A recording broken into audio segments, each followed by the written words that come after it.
嫌われてるやん。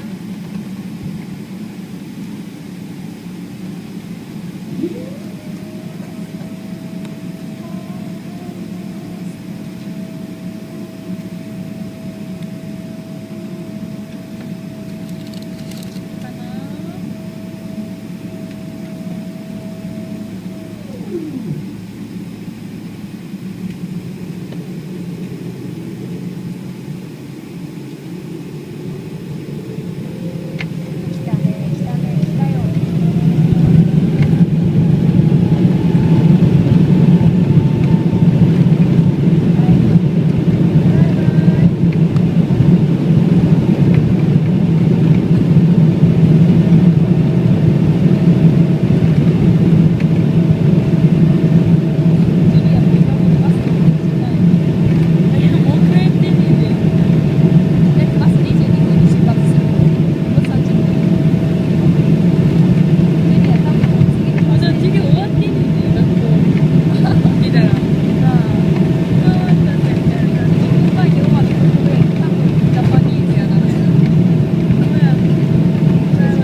indica con dei gustos experimentamente de unas indicadores cuáles de la búsqueda.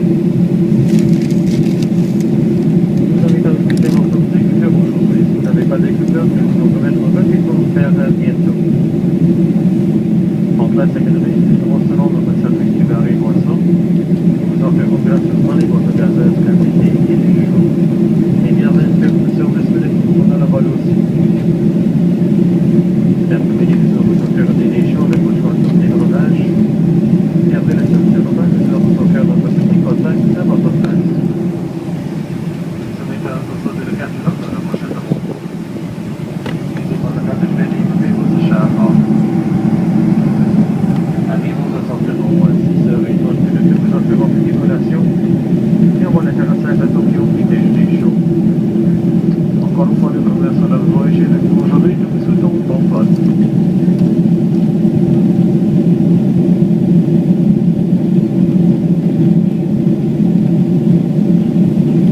ご搭乗の皆様にご案内申し上げます。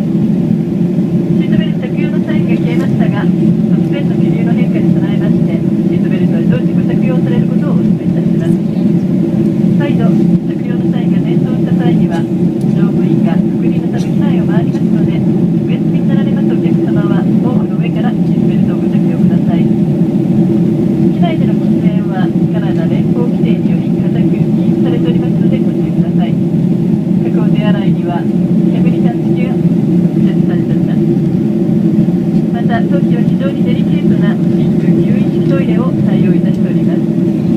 紙おむつ、ハンドタオルなどはトイレに流さず、備え付けるゴミ箱に置いてください。機内エンターテインメントシステムはご利用いただける状態になっております。スクリーンに触れますと、オーディオとビデオのメニューが表示されます。番組の音量もすべてスクリーン上で調節してください。このシステムは反応するのに数秒の時間がかかります。何度も触れますとシステム起動に支障をきたすことがございますのでご注意ください。イヤホンをお持ちでないお客様にはまもなくいたしますと乗務員がお配りいたしますが、排気削減と環境保護のためご自分のイヤホンをお持ちのお客様はぜひこちらをご利用ください。イヤホンの差し込み口はお客様の肘掛け右側にございます。イヤホンの差し込み口の隣にあるボタンは読書灯と乗務員呼び出しボタンでございます。こちらでビデオの音量の調節はできませんのでご注意ください。